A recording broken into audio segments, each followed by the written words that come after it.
저는 F와 T를 나누는 기준이 공감이라고 생각을 했었어요. 근데 제가 MBTI F인데 주변에서 되게 T 같다는 이야기를 많이 듣거든요. 저 스스로도 공감을 그렇게 잘 하지는 못하는 사람이다라고 느끼기도 했었어요. 왜냐면 공감을 잘 해주고 싶은데 상대가 하는 이야기가 이해가 되지 않고 그럼 어떻게 반응을 해줘야 할지 뇌정지가 오는 거예요. 그러니까 결국 또 로봇 같은 소리를 하면서 T 같다는 소리를 듣게 되는 거죠. 근데 또 반대로 가끔 저에게 지인들이 좀 깊은 어떤 고민 상담을 요청하는 경우가 있는데 이럴 때는 또 저한테 공감을 되게 잘해 준대요. 그래서 제가 도대체 공감이 뭔지 이해가 잘 되지 않는 거예요. 그래서 이 공감이라는 것을 이해해 보고자 공부를 해 보기 시작했습니다. 그랬더니 제 의문점들이 다 해소가 되기 시작했고 제가 공감을 잘하는 사람인지 아닌지 부족한 것이 무엇이었는지 이게 인간관계에서 어떻게 적용을 해야 좀 더 도움이 되는지 등에 대해서 많은 통찰을 얻을 수 있었습니다.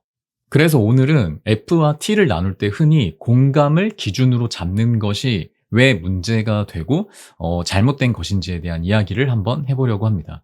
여러분도 이 내용을 들으시면 저와 같은 여러 복잡한 고민이나 이해가 안 되는 것들이 이해가 잘 되실 수 있을 거라 생각합니다.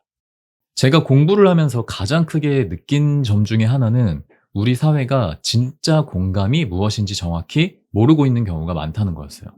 그리고 MBTI에서 F와 T를 나누는 기준으로 이 공감을 많이 생각하는데 우리가 적용시키는 이 공감이 진짜 공감의 의미가 아닌 경우가 많다는 것을 알게 된 거죠.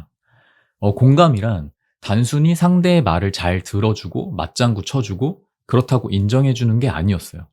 대부분 이걸 공감이라고 착각할 수 있는데 사실 이건 공감이 아니라 리액션이었습니다. 그렇다면 진짜 공감은 무엇일까요? 이 진짜 공감은 나라는 사람의 지식과 정보, 가치관과 삶에 대한 기준, 세상을 향한 잣대와 같은 것들을 모두 내려놓고 온전히 상대방의 상황과 감정을 이해할 수 있는 능력이었어요. 여기서 중요한 게 상대방의 상황과 감정을 이해하는 것. 즉, 이 이해라는 단어에만 집중이 되면 문제가 생길 수 있어요. 우리는 무언가를 이해를 할 때 보통 내가 알고 있는 지식이나 정보, 지금까지 삶을 살아오면서 경험한 내 가치관에 의해서 이해를 하잖아요. 이게 굉장히 자기중심적인 이해가 될 수 있기 때문에 상대를 이해하기가 쉽지 않게 만들어요. 조금 전에 잘못된 공감으로 리액션이라는 것을 말씀을 드렸었는데 예를 들어서 와, 너 힘들었겠다 라고 리액션을 해주는 것이 왜 공감이 아닐 수 있냐면 우리가 똑같은 경험을 하는데도 누구는 힘들다고 하고 누구는 아닌데 괜찮은데? 라고 할 수도 있잖아요. 그러니까 같은 경험을 하더라도 힘든 정도가 누구는 10점 만점에 5점일 수 있는데 어떤 사람은 그게 9점으로 느껴질 수가 있어요. 그런데 만약에 힘들었겠네 라고 하는 이 리액션이 자신이 느낀 이 5점의 힘듦을 공감한다고 생각해서 표현했지만 상대는 9점이기 때문에 나는 정말 죽을 만큼 힘든 거였는데 왜 저렇게 좀 별일 아닌 듯 반응하지? 라는 감정을 불러일으킬 수 있는 거죠. 이처럼 상대는 공감을 해준다고 하는데 사실 공감받지 못한 느낌을 받은 경험들이 아마 모두 다 있으실 겁니다. 그래서 공감은 단순한 리액션이라기보다 상대방을 온전히 이해할 수 있는 능력이에요. 그리고 상대방을 이해할 때는 내 가치관과 잣대, 기준들을 얼마나 내려놓을 수 있느냐가 이 진정한 공감을 할 수 있냐 없냐의 실력이 될 거예요. 이런 부분을 이해하고 나니까 MBTI에 대한 해석이 달라지더라고요. 보통 이제 T들은 공감을 잘 못한다고 하지만 사실 리액션이 부족한 것일지도 몰라요. 그리고 이 T들은 감정적인 생각보다는 객관적이고 논리적인 사고를 자주 이제 거치다 보니까 이게 오히려 상대방을 이해하는 데 있어서는 자기중심적으로 해석관을 조금 낮춰주는 장점이 되기도 해요.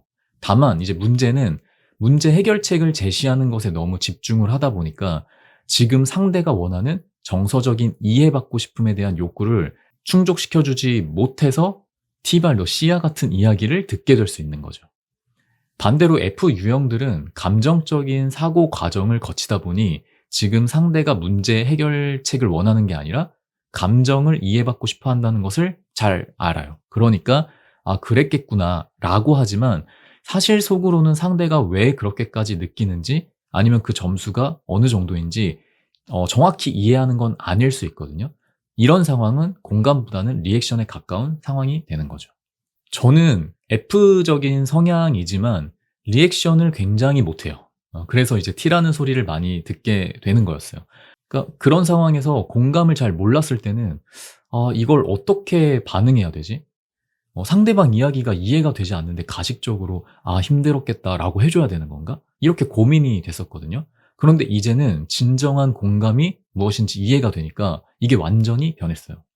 진정한 공감을 하기 위해서는 단순히 리액션이 중요한 게 아니라 온전히 상대방을 이해하고 싶다는 마음으로 질문을 해야 한다는 것을 배우게 되었기 때문입니다.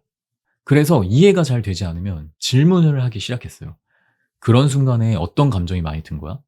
나였다면 이런 식으로 생각이 들었을 것 같은데 너는 그때 어떤 생각이 든 거야? 그런 생각이 들었다면 많이 힘들었을 것 같은데 얼마나 힘들었어? 이런 질문들이 리액션이 필요 없이도 더욱더 본질적인 공감에 근접하는 비결이라는 것을 이해하게 되었습니다. 저는 이제는 진정한 공감은 질문이다 라고 표현을 해요. 여러분들도 이 질문을 통해 진정한 공감에 다가갈 수 있으시면 좋겠습니다. 만약에 이 영상을 보시고 나서 뭐 친구나 직장 동료, 가족이나 연인, 누군가와의 만남이 예정되어 있다면 오늘은 질문을 많이 해봐야겠다라고 한번 생각을 해보셨으면 좋겠어요. 상대방의 이야기를 듣고 그냥 내가 '아 그랬겠구나.' 짐작하기보다는 그때는 어떤 거야? 정확하게 뭐가 그랬던 거야?' 이렇게 뭔가 질문을 해 보면서 '이 상대방을 더 알아가 봐야겠다.'라고 한번 생각해 보시고 시도를 해 보면은 미묘하지만 이 관계적인 측면에서 '뭔가 달라지는 게 있다.'라는 것을 쪼끔 느끼실 수 있지 않을까 싶습니다. 오늘 내용이 이해가 잘 되셨을까요? 공감에 대해 다시 한번 생각해 보는 계기가 되셨으면 좋겠고, 내가 F인지 T인지, 공감을 잘하는 사람이었는지, 단순히 리액션을 하고 있었던 것은 아닌지, 나 자신에 대해서도 한번 돌아보고 좀 더 나 자신을 정확히 알게 될 수 있는 순간이 되면 좋겠습니다. 공감을 공부하다 보니까 공감 능력을 기를 수만 있다면 인간관계도 훨씬 원만해지고 갈등도 쉽게 해결이 되고 사회도 따뜻해질 수 있다는 믿음이 생겼어요. 저도 공감 능력이 많이 부족해서 공부가 필요한데 함께 자기 계발을 해나가면 좋겠습니다. 감사합니다.